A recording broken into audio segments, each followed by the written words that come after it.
All right, so Jim and Berlin, you are the father, and Berlin is the sister of Chris. This is my daughter.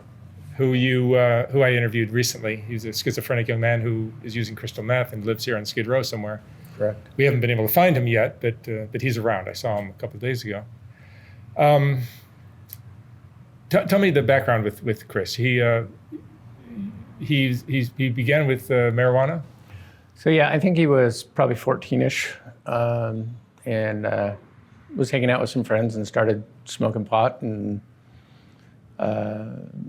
made it through high school. I think he also started drinking a lot, probably his senior year. You were there too. Mm-hmm. And I'd say senior year, and we drug him through high school. He graduated and got a couple jobs, started moving on to the alcohol and the pot, and then a few stronger things, I think acid or LSD, whichever he could find. And then, but we also noticed that he had the kind of this, not really schizophrenic, but more like paranoid behavior a lot, which we realized later was schizophrenia.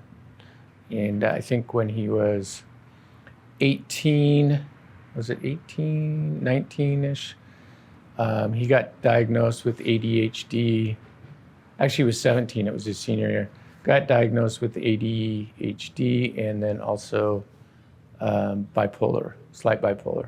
So then it was at that point that we realized that Chris was a special person and that we were going to be dealing with it for a while. And I think the reality when I moved to Huntington Beach from Utah, is he grew up in Salt Lake, and Berlin was going to come with me, but she decided to stay in Salt Lake.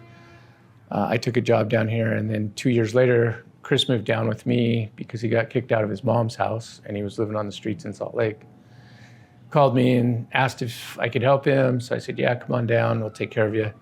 So he came down, and I pretty much enabled him for a couple of years. And when he turned 21, he had a pretty good job at Toyota, was doing pretty well, and decided that he didn't want to work anymore. He started just smoking a lot of pot and drinking because he could buy both legally in California. And kind of went downhill from there. He had to go into a rehab program, and he's been in and out of those for a few years. And Chris just went the wayward side. I mean, he ended up getting into meth and having a hard time with it, got in a fight in San Diego with somebody and ended up getting charged and going to jail. And I think that forced his rehab for a while, but it didn't make him change. It's like we said, mental illness is one thing, and he definitely has it. And the schizophrenia, he could, like he said in his interview, he has drugs that he could take to help with his mental illness, but he doesn't take them. He prefers the easier way out, the way that the drugs make him feel better and make him escape from reality and life. And there's a history of like schizophrenia or something like that in your family? Or in his family? A little bit. On my mom's side, yeah. On your mom's side, yeah. I believe my great-grandpa was a schizophrenic as well. Mm-hmm. Yeah, he had some issues in and out of hospitals, and same thing, was a fighter. Yeah. Got into a lot of fights. In Berlin, you've seen him deteriorate in the last few years? Yeah, I've definitely noticed it. I went out to California a couple times when he had moved out there initially with my dad, and he seemed like he was doing well, but every once in a while he would have these episodes where he'd freak out, and it was pretty traumatizing. It was definitely scary. Scary, yeah. And I think I was still pretty young, so I didn't really understand fully what was going on and how his brain was functioning completely different than ours. I feel like I kind of looked at it the wrong way, and I always thought it was his fault and that he was just acting out. I didn't really realize that it was a mental illness, and then he doesn't really have control of it unless he stays on his medication, which of course he didn't want to do. But yeah, I came out in February with him to visit Chris when he was still in one of his rehab facilities, and he looked like a completely different person. I didn't recognize him, but I think it was the fact that he had been off of drugs for so long because he was in jail and had actually like gained weight. But he also, I think he was so freshly out of jail that he didn't really know how to respond. And I remember leaving that trip just like, I don't even know who he is anymore. But that was kind of an eye-opener. Yeah. And then it's like he comes in and out. Like he'll go through phases where he talks to me and like he seems so like happy, and he'll like talk about like old memories that me and him shared when we were kids, and like will like laugh and giggle with me on the phone. And then there's other days where I talk to him and he tells me he's not doing good and doesn't really want to talk.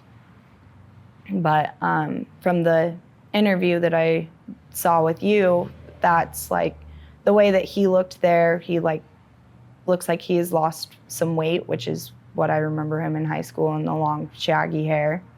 And he actually looked comparatively well compared to when I saw him in February. Yeah, surprisingly, he did look a little better.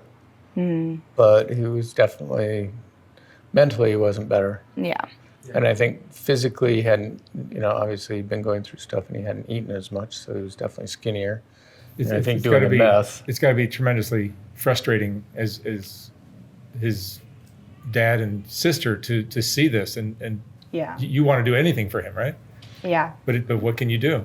Yeah. I definitely, I find myself beating myself up a lot about it, because there's nothing that all I can do is be there to help him when he needs help, but I can't make him change. And that's like, you can't make him be a different person, and that's one of the hardest pills to swallow with it, I think. And just being able to accept that he is the way that he is, and it's also plays into a factor that he's an adult and he is allowed to make his own choices, even if they're not. He's of age and he can do what he wants, and you can't force him to do anything. Yeah. No, and any monetary help we give him just enables him. So it's all got to be love and mental type support, and hoping that, like he said in that interview, that he's hit rock bottom, and hoping that that's really true and he wants to accept actual help and love. And I'm sure you guys would do anything. Yeah, absolutely. But, I mean, I see it, and when I first started doing this, I would see people that needed rehab, and I was very naive at the time, and I would say, well, here, let me help you with rehab. Let me give you some money to go to rehab. Yeah. Well, and he's been in 3, so. But I learned very quickly that doesn't work. They don't use the money for rehab, and then I started like maybe paying for rehab. I would pay the rehab, and that didn't work either, because people might say they want rehab, but they don't have the ability to follow through with it. And he said that, and this last time I said, we're not paying for it. We're not going to do it. You're going to have to figure out something on your own. State rehab, state help, county help, whatever it is, you're going to have to figure it out. And I gave him some numbers, and I also helped call a few places, and that's what got him into the one in San Diego. And I kept saying, you've just got to stick to the program. And he would for a little while, but then he'd start sneaking out at night and doing his thing and finding he knew where to go. And that was part of, I need to get him out of this environment so he doesn't know where to go to get the drugs, and doesn't know where to go to figure out how to get his next high. And getting him out of that environment is going to be the only thing that really will save him. Getting him out of this environment, Skid Row, is the only thing that's really going to save him too. Yeah, I mean, going to rehab and staying in rehab are very different things. Yes, I've learned. And then, here on Skid Row, if he's down here, he's walking past 20 opportunities to go to rehab every day. Right. He walks right past ignoring them and looking for his next score. Exactly. Yeah. And our biggest worry is the next telephone call from the LA area is somebody saying, "Hey, we need you to pick up your son.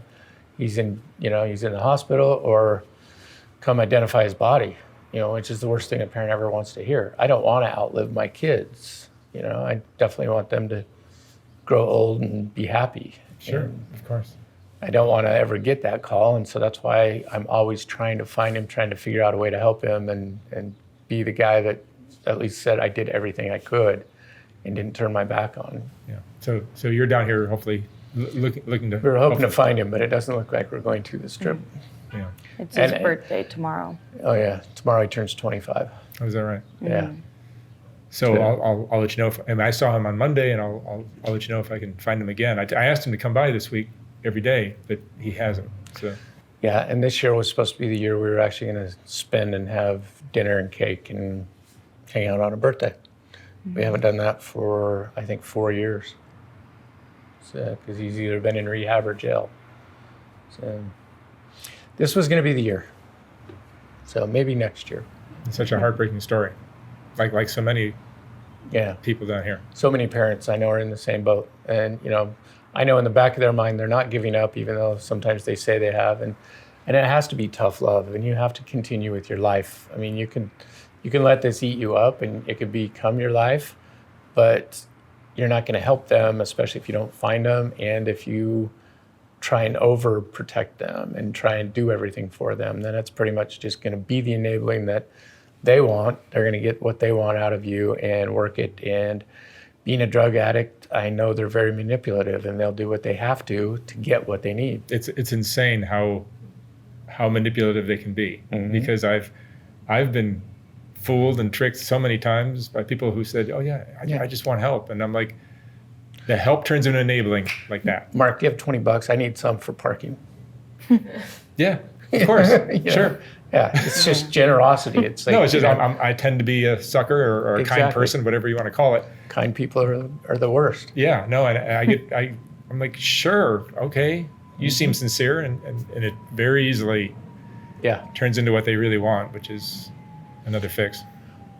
That's the bottom line. And it's one of those things where you look at it and you say, hey, I want you to spend this energy that you are using to get your next fix on doing something productive for you. Think of how much money you could actually be making if all this time you were spending trying to get your next fix, you were spending on something that was making you some money or something that was doing you some good. You would be so much more better of a person. And if everybody could do that was out there trying to get their fix. But I know it goes back to the mental illness thing too. If they have that mental illness, they're not taking their meds, then they're trying to figure out how to get rid of those voices. Of all the thousands of people I've interviewed, I've only seen just less than a handful that have really made the serious change. And it's really just been their own, the addict's decision on their own. They get tired of being tired, and they follow through with the decision somehow, miraculously, and they do it. But it's still a struggle. Well, and if this helps anybody, any parent out there, it's like, just know that they're there and that you can help them, and that the best way to help them is to be tough, but also just ask them what they want, ask them what they really need, and get them back into a program, get them to take their meds. 90% of the kids out there are having medical or mental problems, and they can be helped with medicine and or some kind of work program or something to keep their mind off of what's really bothering them.